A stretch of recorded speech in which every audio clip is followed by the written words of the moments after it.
Welcome to live Q&A number X. Can't remember at this stage. Thank you very much for joining me once again. Can't believe it's another Wednesday, in fact. These seem to go very quickly between these episodes, which is a bit of a mind boggler. But I'm glad that you're back. Thanks for joining me once again. If you haven't seen these videos before, what I do here is sit down and answer as many of your questions as I can within around an hour kind of a time frame. So if you've got a question that you wanted to ask about gear that we've demoed or stuff that's in stock or whatever it might be, my thoughts on gear, drop me a question in the live chat because I'd only be too happy to answer it for you. So that's kind of the premise of this. As I'm sure many of the regular viewers will know, I also take this opportunity to show you a couple of bits of really cool gear that I've seen throughout the course of the week. So it's kind of my chance to just sit down and be a bit more candid with you, which I always enjoy the opportunity to do that. So here we go. Welcome. This is going to be quite a good one, I think, because I've got a couple of guitars. I want to keep this really simple today. I've just got a couple of guitars that I want to spend a bit of time talking about, and kind of the rest of the time I want to just spend answering your questions. So this should be a little bit more of a simplified affair. I tend to give myself way too many bits of gear to show you, and I end up getting a bit tangled with answering your questions as well. So nice and simple today. If you hear any noise, it is courtesy of the fan that's in the corner. I do apologise for that, but it's kind of necessary. It's raining outside. If you're not watching from England, the weather is gone a bit bananas again. It's warm, but it's wet. Anyway, I'm totally rambling here. Let's crack on, shall we, with this guitar. What you'll have heard in the introduction there is this, which fairly obviously is a Strat. As somebody's pointed out in the comments already, I see Mary Kay is mentioned, and that's very much the vibe, I guess. Very thin, kind of white blonde finish, gold hardware. But what this actually is no custom shop guitar. What I've got here is a limited edition American original 50s Strat.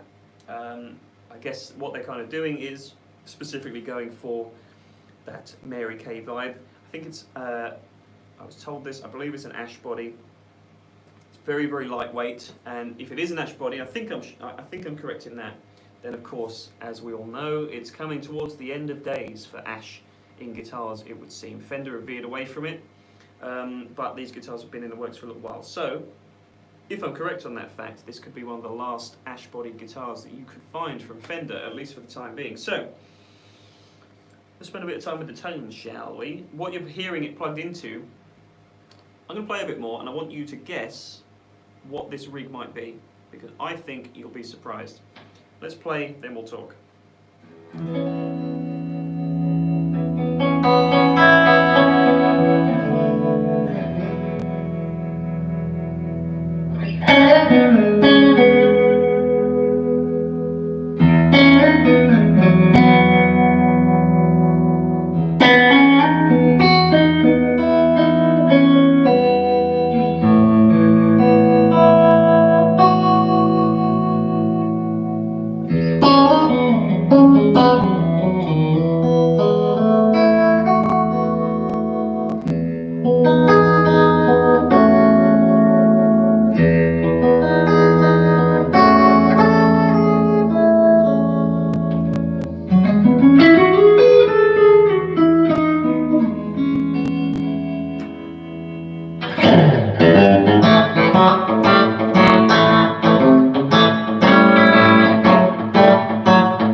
This is a very, very good sounding Strat, and I remarked in, I think, last week's live Q&A, and maybe even the one before that as well, the American original series of guitars, because somebody asked last week perhaps, what's kind of the best, I think the question was, what was the best 3 single coil S-style guitar for around €2,000? I think that was the question. And I very heartily recommended the American original guitars, because I talked about the American original Telecaster, specifically the 60s one, being probably the best USA production level guitar that I've played, that I think's around right now. The Strat is no exception to that either. So today I've actually got an example to show you, which is quite nice, quite poetic in a way. So for those who don't know, the American original replaced the American vintage series. And rather than adhering to specific years of reproduction, so whereas the custom shop, for example, will do a 54 Strat, a 57 Strat, a 59 Strat, and so on, what they do with this series is they bunch it together, so they have an American original 50s, an American original 60s, and that's kind of, they use that to culminate many of the best features of that decade into one guitar. So for example, this guitar feels to me like it kind of has a little bit of the V neck profile, which is most often associated with like a 56 or 57 Strat. The pickups I think are voiced after maybe a 59, could be wrong about that. And there's other certain elements as well that put you in mind of earlier 50s guitars. So it's just a really nice package of all those things. So if you like the vibe of a 50s guitar and you, like me, sometimes struggle to pick out your favourite year specifically, and believe me, it becomes very difficult when you play as many custom shop guitars as I've had the pleasure of doing. Actually picking your favourite specs is very hard because there's something to love about all of them. So it's kind of nice that Fender make those decisions for you in these American original guitars. And they just end up sounding and playing really good. And I also think it's interesting. I'm interested to know your opinions on this, so weigh in the comments as usual. Maple versus rosewood. And what I mean by that is not necessarily the tonal difference, which there is, but it makes you play differently, I think. It makes you feel your way around the guitar differently. So playing this guitar, for example, straight away today, not only the feel of the neck profile, I guess it makes a difference, but there's different tones that lie in a maple neck Strat, and I think it's, you know, we're still within the same week, I believe, that we were honouring the anniversary of Hendrix's passing, I think last Friday. So not even a week on from that yet, and it's still ringing in a lot of our minds, the tones that man left us with. And for that, I always kind of think a maple neck Strat, the Jimi Hendrix Strat, in fact, that I'm looking at right now on the wall that I used in the Tale of Two Tones videos, if you haven't seen that. Again, it's the maple thing. It brings out something slightly different. So let me try and give some examples of that, what I think the maple Strat sound to be. For one, it's brighter. It's not as mid-rangey. So what that means is on the in-between positions, on position 2, you can get some really nice spanky, almost telly kind of sounds out of this guitar. And it's a little more percussive in that way. So that's what I like about it.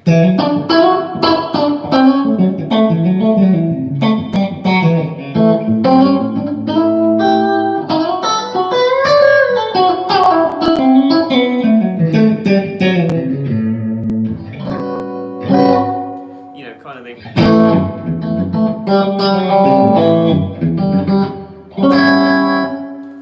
Brings out those Greg Koch-isms, if you will, which, you know, I'm no master at by any means, but I think he prefers a maple neck Strat. I guess that's kind of the reason, the spank, as he would term it, or the gristle. Anyway, you've also got a slightly bubblier neck pickup sound, I find. Again, could just be the psychological effects of the maple board, but I think these guitars do sound different. Let me show you what I'm talking about with the neck pickup. This sounds fat and juicy.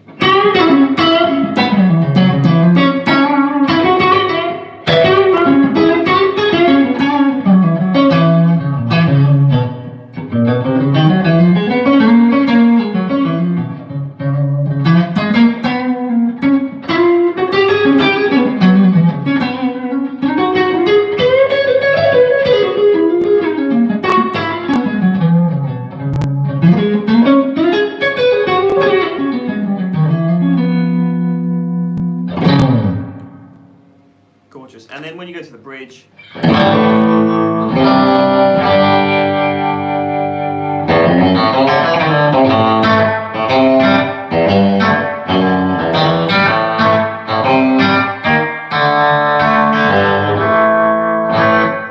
it's actually a good sound for a lot of things, but I like it for that pseudo telly thing. You know, I am predominantly a Telecaster player, I guess, and so a Strat with that kind of sound pushes me a bit more in that direction. So anyway, that's the case for the maple Strat, and of course, you know, I'd be remiss if I didn't mention Clapton is another huge proponent of maple neck Strats, and that's kind of the more the middle pickup thing, I guess.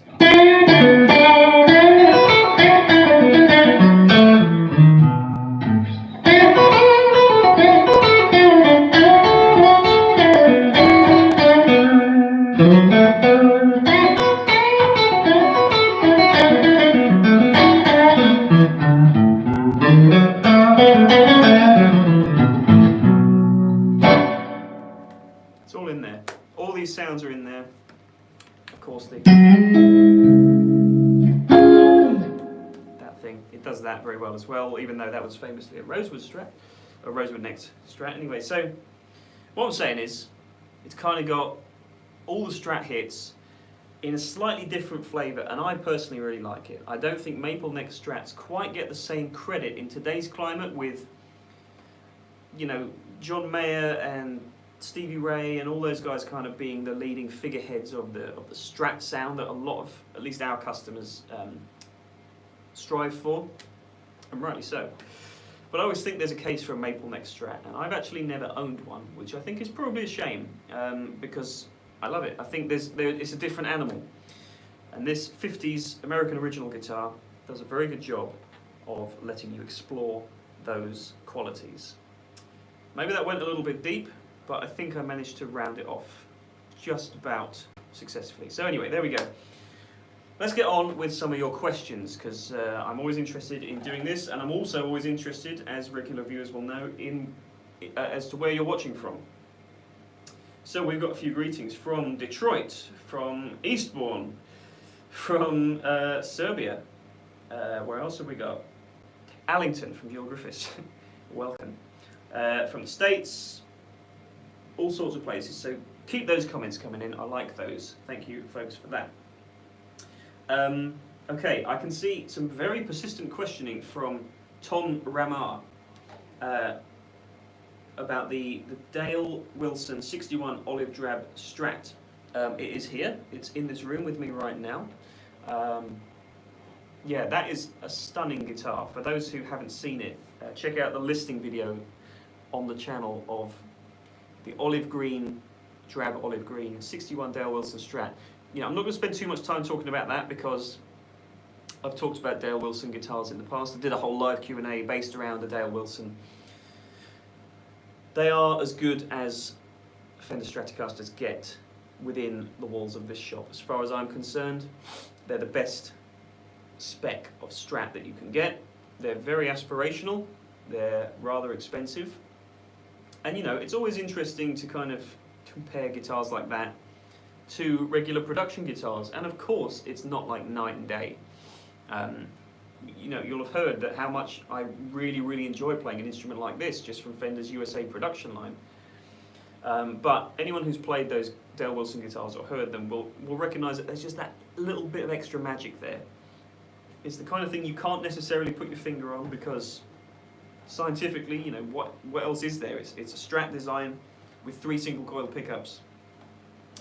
There's not a whole lot that can actually, you know, there's not a whole lot of places for the magic to be lurking within the guitar, and yet somehow it does. It manifests itself. Maybe it's the olive green paint, I don't know. Whatever those guitars have going on, they've got it going on. So yeah, thank you for bringing that up. If you're interested in finding out more about that guitar, check out the listing video that I filmed with it before. Okay, Carmelo Gonzalez says, I want that guitar in lefty. I'm not 100% sure. You may be in luck. Contact the sales team here, sales@peachguitars.com, to find out whether you can get these in lefties. I'm fairly sure they're quite limited, so perhaps not, but you might be lucky, you know. Just contact the sales guys on that one. Okay, Steve Burrows, as well as chiming in from Eastbourne, also says, have you checked out the engine yet? So I presume you're referring to the dry bell pedal, the latest dry bell pedal. We've got a feature video coming out on that quite soon. I have played it. I'll reserve my thoughts for that video. All I can say is it's a great sounding foundational preamp, what they call it. The dry bell engine is kind of their take on non-master volume amps of the 60s. You know, in a box, which of course has been done before, it must be said, but the way they do it I think is quite interesting, it's quite novel, so you know, check out the video will be coming very soon on that, so you will get to hear it in action soon. Okay, talking about amps for a second, I don't think anyway anyone's chimed in with their guesses for what amp I'm playing through right now, so I'm going to play a little bit more. I want you to throw in some guesses, because I'm curious as to not only what my expectations are of the sound in the room, but whether it's going to translate through my phone onto YouTube. Maybe I'm going mad and this is a pointless exercise, but see if you can guess what this is, because I'm interested.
to do to give you a clue is, you've heard that sound. Let me just flick a switch. And this might give things away.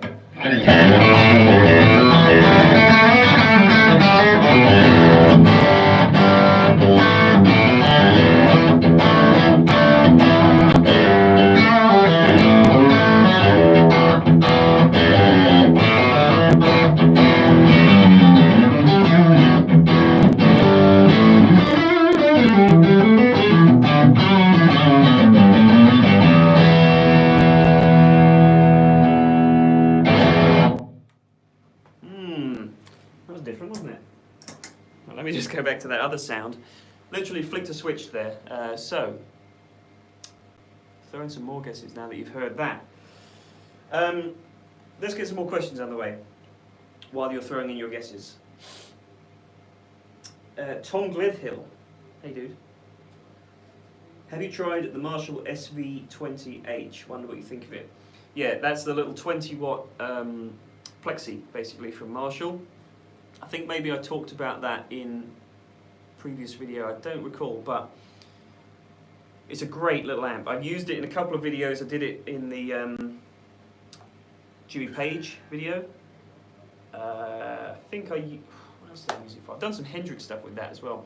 To me, that amp sounds great when you crank it. Because it's 20 watts, you know, it's compressing from the off, so the beauty of that is that you can crank it and get that cranked plexi thing happening at a relatively low volume. It's not the greatest for headroom, so you know you have to be aware of that it just wants to go, it wants to growl. But if that's what you want, it sounds very, very similar to a plexi, and I'd recommend, if you haven't seen it already, ages and ages ago, back in the severe shaved haircut days, in fact, I did a video sounding like Jimmy Page, and I used that amp, and it worked very well. In fact, it sounds great for that kind of thing, you know, that raunchy Les Paul Marshall type thing. It's a great amp. So if you're looking for the plexi tone on a low budget, or even just not even on a budget, just in a smaller form factor, I would say it is the best, most convincing sounding plexi sound. You know, there's a lot of other small Marshall style amps. They don't sound like plexis. They don't have that aggressive, bright, raunchy thing, but that amp does. So I really like it, and I'm glad you brought it up, because I might feature it. If we got one in stock, I might feature it in a future live Q&A to give you an idea. But yeah, check out the Jimmy Page video. There may be some Hendrix stuff as well on the channel if you want to hear it. So yeah, my thoughts are positive. Okay, Milos Stefanovic. Hi Jack, I'm looking for a PRS SE single cut. Any tips on the models? The 245, the Zach Myers, the Tremonti. Do you have a favourite among them? I mean, it depends what you're looking for, because they're all suited to slightly different things. The Tremonti is the most modern sounding, the most contemporary. The Zach Myers, I think that's semi-hollow, isn't it? So that gives you something different as well. That kind of opens up the tone a little bit. The 245 is a brilliant guitar. I remember thinking that, because it's basically, before the 594 even came along, that was their take on a kind of single cut Les Paul, dare I say, that kind of thing. And it did it very, very well with a few PRS kind of you know, nuances to the tone. There's also, let me think, I'm not that well versed in the PRS SE lineup. If I had to pick one of those, I would probably go for the 245 if it were me, because I think it's the most versatile. Check out the website though, because I'm pretty sure there's a few other models. I've played a lot of PRS SE guitars in recent months, I know that much, so I know we're in healthy supply of them. I like the 245. Of the ones you mentioned, I like the 245, so hopefully that helps a little bit. Yeah, but basically you check out the Peach Guitar site, because there's a bunch of PRS SE guitars available right now. Christopher Neiman says, Jimmy's sound 68 to 70 with maple board strats was bright and crisp. Yeah, I agree with you. So yeah, that was kind of my point earlier in the video. I was talking about the the virtues of a maple neck Strat and how I think they're kind of unsung a little bit. We're still in the week following the anniversary of Jimmy's death, and maple neck Strat sounds are still floating around in our minds, all those double stop.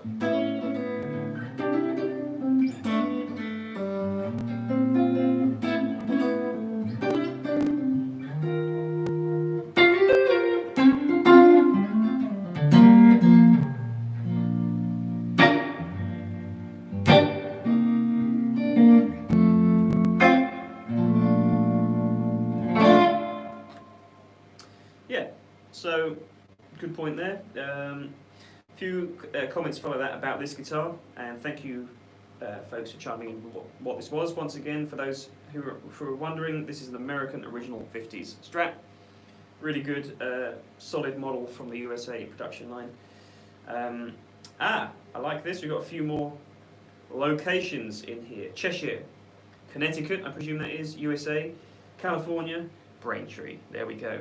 All around the world. Thanks folks for tuning in. The American originals are really good value, worth every penny, chimes in Gas Mojo Competitions. Yes, I totally agree. You've perfectly stated my opinions on them from earlier in the video. They're wicked instruments. Okay, here's a good question. Hero Glop. After playing so many good guitars, can you enjoy playing with a Squier? To be honest with you, Squiers are great guitars, and if they've had a little bit of attention done to them, they've had a good setup, they can take on some of the best of the best. You know, as I said earlier, these things are only so complicated. There's not a whole lot that can go right or wrong with them. So the magic really lies in the nuances, and as long as like 90% of the guitar is there, and you can adapt your playing style to it, like I said, if it's had a good setup and it feels comfortable. They all come with good, you know, decent pickups nowadays. So I do, you know, and I do get the opportunity sometimes to sit down and play some Squiers and guitars like that, and you know, it can sometimes take a bit of adjustment, mostly because of things like the setups, like I said. You know, for anyone who buys a guitar from the store, of any price, that guitar gets set up by our tech in store. But when I get to play them, they don't always have that treatment. So sometimes I don't get a perfectly set up Squier to test out. So my opinions of them may be somewhat biased compared to what someone who buys one would experience. So no, I don't think that they're... Yeah, I could still enjoy one. Depends what you want to use it for as well. You know, but it's all just relative, and you've got to adjust yourself to the type of instrument that it is. You know, I've spent... earlier today I was playing a custom shop Strat, picked up this guitar, which is not custom shop. It took a little bit of adjustment, but I made it there, and it sounds great. You know, once you learn an instrument, it doesn't matter what it is, you find the ways of getting the best out of it. So whether it's a custom shop, whether it's a USA, whether it's a Mexican guitar, whether it's a Japanese Fender, whether it's a Squier, it doesn't really matter, because you can figure out what that instrument is about, and as long as it's performing as well as it can, which fortunately all guitars purchased through Peach Guitars will do, because they'll be set up, you got a good instrument there, you know, and you have to challenge yourself to get the best out of it. That's what I think anyway. So yeah, good question, but that's my thought on it. Okay, it seems there's lots of questions coming in. Thanks for these, guys. I'm doing my best to get through as many of them as possible. A few of you threw in some suggestions for the amp. A lot of them are American amp infused, but actually, to put you out of your misery, it's a Friedman, and unfortunately it's not the new twin sister amp that a few of you have suggested. I'm very much looking forward to trying one of those out, which is basically, for those who don't know, a twin channel Dirty Shirley. This is the small box, the good old small box, which is possibly my favourite Friedman amp. I used to own one of these. This is the combo version. And on that first channel, that plexi channel, you can get some really nice clean sounds with the bright switch that's on the amp.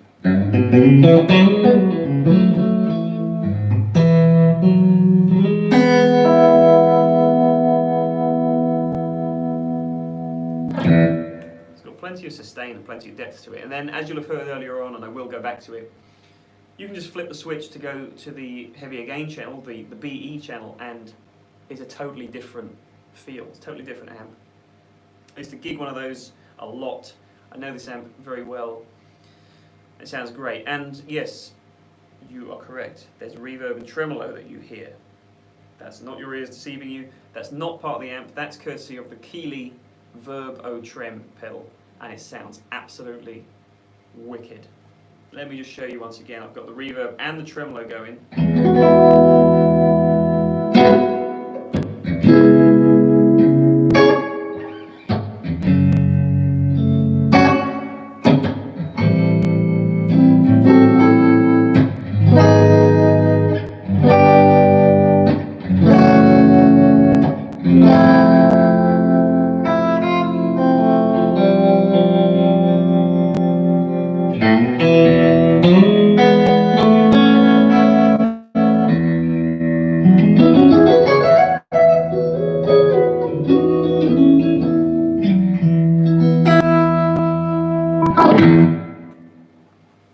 That is a Friedman amplifier.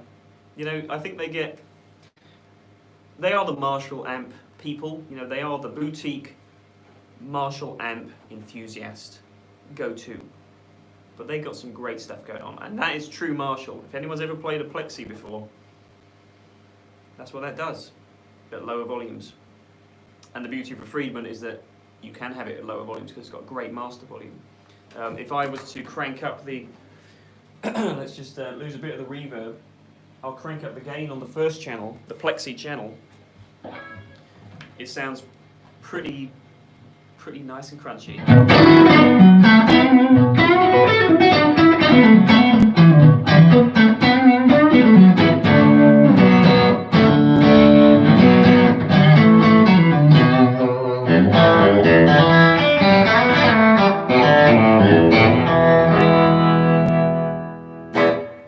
Cleans up really well too. So let's pop that back to where it was.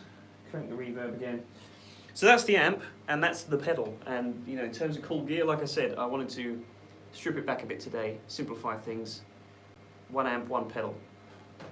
Not one guitar though. Oh no! What I've got here is the matching Telecaster. Yes. The matching American Original limited edition Mary Kay spec, basically, Telecaster. Perhaps you didn't expect that. Hopefully it's in tune.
This is a cool guitar as well. So, same thing as I talked about earlier with the American Originals being basically the the replacement for the American Vintage line. Or I think they came out a couple of years ago now, this original series. And it's basically an amalgamation of many features of that decade of guitar production from Fender. So the 50s Strat I talked about sort of had, you know, a mishmash of more of a mid-50s neck with later 50s pickups and such like that. The Tele, I'm not sure exactly what's from what. You know, the neck isn't huge like a no-caster neck, and the pickups aren't really high output either, like a Nocaster, but you know, it's kind of, I guess it's more like a 50, maybe a 56 kind of spec telly, or 58, that kind, you know, mid to late 50s. It's great. It's a bit of a skinnier neck, like I said.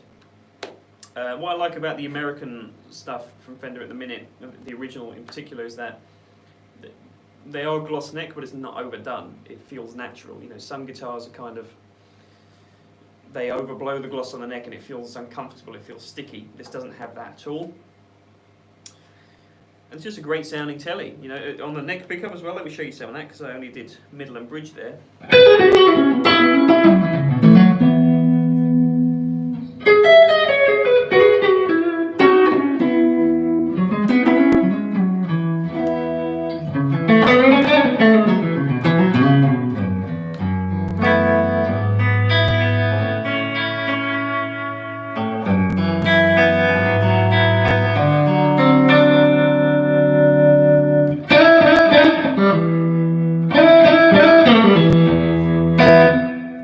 Second time lucky. It's a great sounding guitar. So let's check out some of your comments following that little ramble chat that I just threw in there. Okay. Hero Glock pointed out, was that an original Dumble? I wish I was playing through an original Dumble. I've never played a Dumble, and I'm very curious to know if any of you have, because I was having this conversation with somebody the other day, and you know what, you know, that it's that famous question is, what is the Dumble sound? I think a lot of people attribute it to the Robin Ford type sound, that overdrive special sound, or it's the super high headroom, wide bandwidth, steel string Singer Mayer SRV type thing. But he made 300 amps and they were all unique, so there must be a lot of other variants in there as to the Dumble sound. But whatever it is, anytime I've heard one played by a good artist, they sound pretty wicked. So yeah, good point. I wish I was playing through an original Dumble, but alas, it is not. Okay. Odds UK recently discovered Sherwood green strats. What a beautiful colour that is, and as far as I know, the colour is not really associated with any particular player. You're right there, it is a great colour. The only players I know that it's associated with are Joel Fisk of Peach Guitars, and me with my I have a Sherwood green Sir Classic Pro, so not the same thing as a Fender, but it's a great colour. It's a really, really nice colour. Is there one in here? No, there's not. It's basically like a dark forest green, well, Sherwood. Yeah, it's a great colour, so, you know, credit to you for figuring that out. We don't see enough custom shop guitars, or any guitars for that matter, in Sherwood green. It's a great, great colour. Very well pointed out. Okay. A few more greetings. Dublin, Ireland, Michigan, USA, another from Detroit, Cleveland, Ohio, Scotland. My word, what a selection. Yeah, cool. Thanks for chiming in, guys. Right. Let's see what else we got. I really like the sound of that Strat. Okay, that's good. I just picked up a Silver Sky with a maple board. What do you think in terms of tone similarity between the 50s Strat and a Silver Sky maple board? I haven't played a maple board Silver Sky yet, unfortunately. I'm really, really keen to. I'm really looking forward to when I get my hands on one, but they've just been in such short supply, as anyone will know if you've tried to order one. Yeah, and I'm really looking forward to hearing those, because I kind of think that Mayer's sound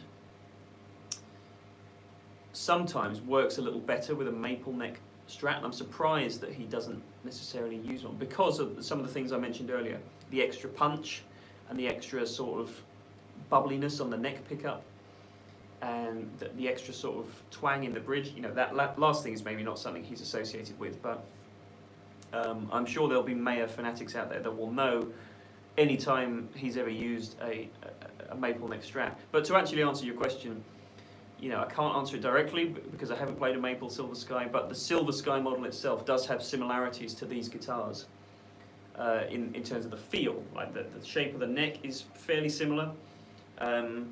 The radius, I think these are 9.5-inch radius, and the Silver Sky is 7.25.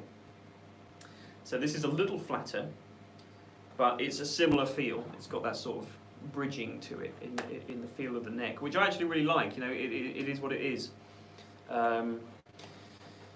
So yeah, there is similarities there, but I'll have to report back to you and answer your question thoroughly when I've played Maple Neck Silver Sky, which hopefully will be sooner than later, because I kind of want one myself.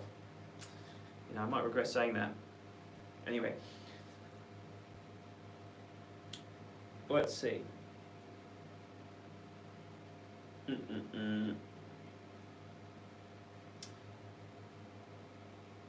This is an interesting question. Rob Brady says, why do you think Fender hasn't produced more Strats and Teles with a 24 3/4 scale? Easier bending, but would you lose the signature snap and twang? I think that's probably it. Have I ever played a Fender with that scale? I'm not sure. So 24 3/4 that you asked about is the standard scale for Gibson guitars. 25.5 is the standard scale for Fender guitars, and that very small difference makes a very large difference in the feel of the way the strings feel. And also the tone that you get, that kind of, how would you phrase it? As you say, snap and twang, and it's kind of like an enhanced clarity out of the longer scale. That's part of the Fender sound to me. The fact that you can play a neck pickup and have all this clarity.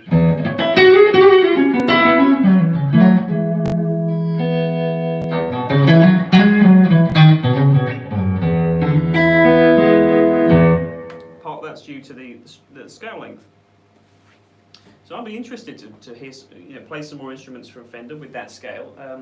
I do think it would probably lose some of that element, like you say, but it would gain something else. Equally, Gibsons with 25.5-inch scales, that would be pretty cool too. So yeah, good point. Right. Please showcase the Murphy-aged 60th anniversary Les Paul. I was worried someone was going to say that. I did the video for that guitar, which will be coming out very soon. Yesterday or the day before yesterday. I had some serious questions to ask myself after playing that guitar. When you check out the video when it comes out, you'll see what I mean. It's a pretty special Les Paul. Tom Murphy is kind of guru of the Gibson custom shop. We just received a pretty exclusive at this point Tom Murphy aged custom shop Les Paul.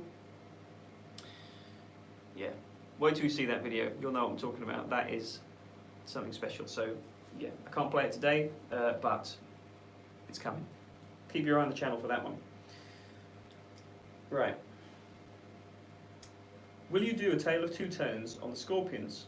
One being the superb 70s Uli John Roth era, and the other being the more commercial 80s Matthias Jabs era. Quite possibly. That's a good contender for a two tones. I want to take this opportunity to thank everyone for the huge support we've had on the Tale of Two Tones series. It started out quite earnestly on Clapton. If you haven't seen that, go back and check it out. It started out with, we'd just taken delivery of a master-built Clapton Strat, and Soldanos as well were recently in. We thought it'd be fun to pit that sound, that era of his tone, against the what 90% of internet guitar player forumites would say is his much better tone that he should return to, which is the Gibson Marshall thing. So it started out with that, and then we've kind of just snowballed it into a bunch of other artists that have had two significant sounds. So it's grown pretty well, and I really appreciate all the suggestions, and there's some really interesting ones that I wouldn't have thought of. That being one of them about the Scorpions. That's a good idea. But there's some stuff in the bank that you're going to be seeing soon. So keep your eye on the channel. hopefully I'm going to answer a lot of your requests with the stuff we've already done. So there's going to be some good stuff coming, but I appreciate the suggestions, I appreciate the support, so keep it rolling in, folks. Okay, let me see. I think every time I try and catch up with your comments, I look down and I realise you've got loads more in there, which I really appreciate, so I'm going to do my best to get through them. Right. What telly is that? Someone asked. Just for recap, this is the American Original 50s limited edition in thin white blonde with gold hardware. Pretty cool guitar, and I've got the matching Strat here, which you'll have heard earlier on. Really nice pair. Really nice pair of guitars for today's video. Okay.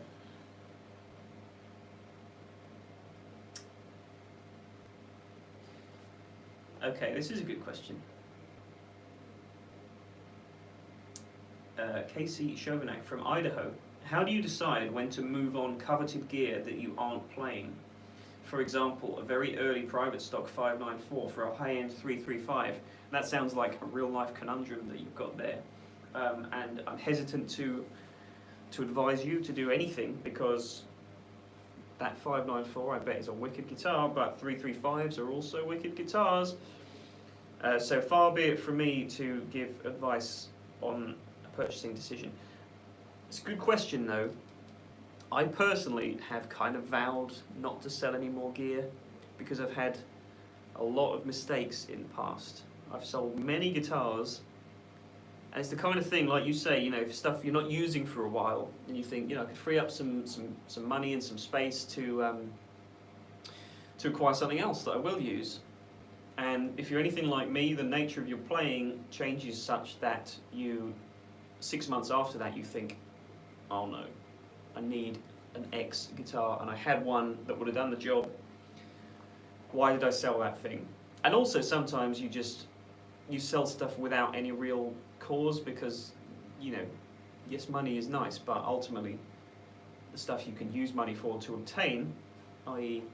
unique one-of-one guitars, and let's be honest, as many production guitars as there are, you know, there's a lot of consistency there nowadays, but when you find a special one, you found a special one. It's very hard to get back. I've talked in previous videos about the Music Man L3 that I should never have sold, and every time I get one that comes through these doors, and there have been a couple of stunners recently, the Music Man Lukather Signature, I go, oh for God's sake, why did I sell that? It's just the way it goes. So I personally kind of veer people away from selling stuff based on my personal experience, because you never know when you might need something that you own, and there's always room for one more. There just is. So yeah, I'm not going to advise you there on a decision. That sounds like a tough one. However, get yourself a 335. You will not regret it. Okay, that went a bit deep, that one, but hopefully I answered. Rosie Penny, hello to you. Nice wave, thank you very much. Do you think the effect of Fender's recent fine for secret RPM is starting to be reflected in guitar prices? I wish I could answer that question. I don't have any idea what you're talking about, I'm afraid, sir. Yeah, sounds interesting though. Sounds spooky. Yeah, sorry, I can't give a good answer there. Right. Let's dive back in with this telly. What I'm going to do is flick over to the high gain channel. Let's turn the reverb and trim down a little bit. Turn the volume down as well, because my ears hurt today. So I'm on the BE channel of the Friedman. Here's what a Telecaster with some distortion can do.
cool. And let me just throw this in as a little tip, if anyone's wondering. I stole this from Joe Bonamassa years ago when he had the Mega Rig. His secret weapon was always a full-tone super trem in the front end that was on all the time, and it provided maybe a touch more than what I've got, but a little bit of tremolo.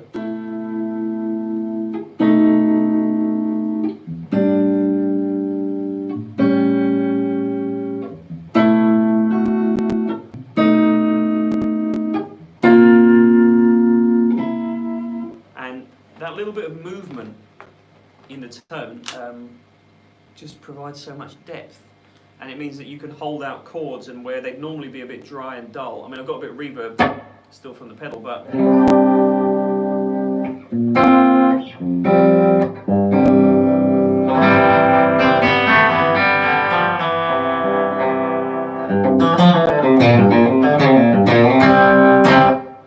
it just does something really cool to the tone. So maybe try that if you haven't, and if you don't own a tremolo pedal, head to peachguitars.com, pick one up for yourself, as well as doing this, the standard recognizable tremolo sounds. I love it for that. I love it for a little bit of shape to be left on all the time. There's a little tip for you. Right, I've got a few more questions coming in, I think, but I think I'm nearing the time to wrap this up. Let me see what we got. What Friedman are you using, says Bevan Scott? It's the small box combo, which I remarked earlier is possibly my favourite Friedman model. Another piece of gear, following on from my earlier remark, that I had that I should not have sold. So, there's another. I'm just torturing myself really today, playing this amplifier, talking about these things. But, that's why we do this. So, yeah, that's what the Friedman is. Marmaduke Winterbottom, that's very kind of you. You say, Jack, I can honestly say I've never heard you play the same thing twice. You're playing a musical imagination, it's top notch. That's very kind of you, thank you very much. What can I say? I'm flattered. But I definitely repeat myself. Perhaps I just play things backwards sometimes. Anyway, I won't go on about that. Hero Glop. To answer your question, I do other stuff, and you can find that on my own YouTube channel, which is Jack Griffiths Music. It's linked in the description below, so you can check that out if you're interested in some of the other stuff I do outside of Peach. Jeff Lawson, what's your favourite delay to use in front of a distorted amp? That's a very good question. I really like delay in front of a distorted amp. Anything dark sounding, because you don't want it to get in the way of your guitar signal. For anyone who doesn't know, if you put delay in front of distortion, i.e. in front of a distortion pedal or in front of a distorted amp, what happens is the delay gets compressed, it becomes very loud, quite unruly. If you want a clean sounding delay, you put it in the effects loop or after the gain stage has taken place. So when you put delay in front of an amp, like I said, it has that effect, and you can hear it with reverb as well. If I turn the reverb up a bit, it does the same thing, where it distorts and becomes a bit, a little bit uncontrollable. But I love that sound, it's so alive. To answer your question, yeah, anything warm and analog sounding. My go-to's always been the MXR carbon copy. Though, interestingly enough, if you want some recommendations on delay pedals that you may not have considered before, the Underdogs pedalboard series, which you may have seen on our YouTube channel, the next installment of that is going to be all about unsung delay pedals. So that might interest you, so stay tuned for that one. There's some good recommendations for what you ask for in there. Okay, let's see if we got anything here. Right, what I'm going to do, very quickly, is do what I did last week, because it seemed to be quite a cool little idea. If you're watching on your computer, open up another window, another tab, head to the Peach Guitars website. I'm sat in the Fender Custom Shop room today. The first person to get in the comments in the live chat with a specific custom shop strat, I will play that guitar very quickly as a little bit of a demo. Because, I like doing this because a lot of people sometimes say in these videos or other videos, can you please play X guitar, Y guitar, whatever. And obviously it's just not feasible to do that on the cuff. But as I'm here, if you're quick, and please be specific with a certain guitar, because I need to know which one to look for. Let's see if we can squeeze one more of these in. So yeah, get on that, jump on the website, find a particular guitar that you want to hear, and I'll do a quick blast on it for you. As long as it's in this room, custom shop, strats. Anyway, let me show you some more Tele stuff.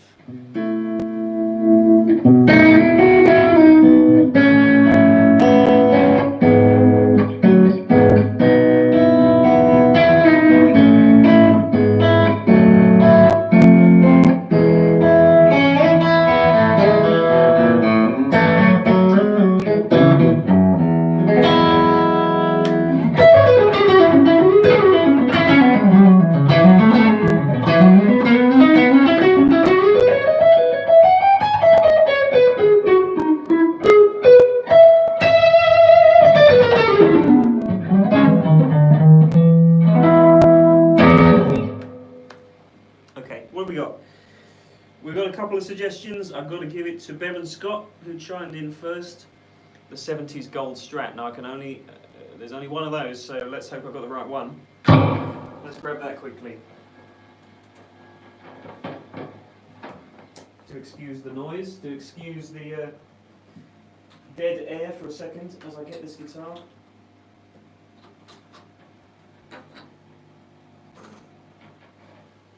Okay.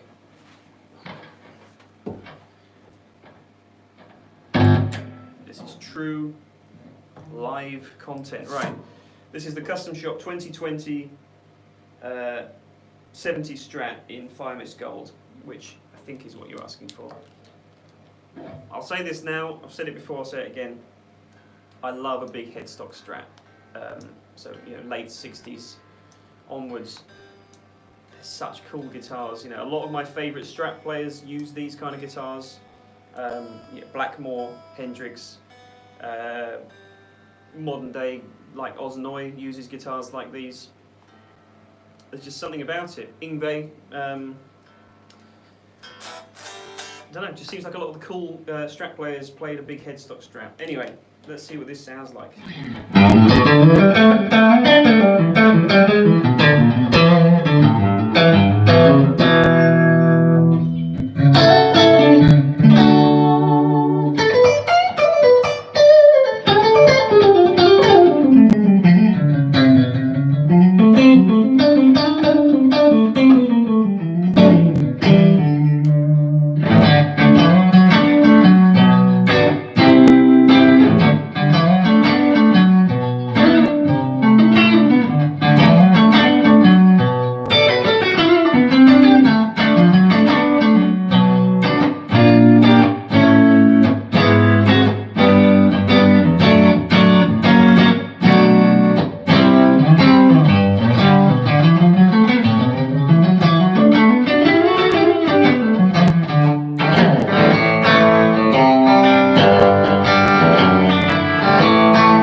There we go. Wicked guitar. Love this. I love the feel of this. The neck, it's kind of just right. The colour is as cool as it comes. There you go. Good suggestion. Good suggestion, Bevan Scott. I'm sorry to everyone else who chimed in as well, but that's the way I like to play this game. Whoever's in there first, basically whoever's the most competent on the internet is going to win this. there we go. I hope you enjoyed that. I hope you enjoyed today's live Q&A. It's been a good one, I think. It's been a lot of fun. Thanks for joining. To a couple of people who asked about sort of lessons and things like that, I do that kind of thing on my own channel, which once again is linked down below. Jack Griffiths Music. Do more of that kind of talking about playing and music and stuff like that. So check my channel out if you're interested in more of my thoughts on that and lessons and stuff like that. But there we go. It's been a pretty good one. I think that about wraps it up for another week. I'm sure next Wednesday will be on us before we are even aware, but thank you all for the support. I really enjoy it. It's been a pretty good one. To the person who's just asked, can you play me a Sexy Blues Lick with bends? Damn, I just came here and the stream is over. Let me at least play you out with a Sexy Blues Lick with bends. And then it'll be bye-bye from me. Let's see what I can do here.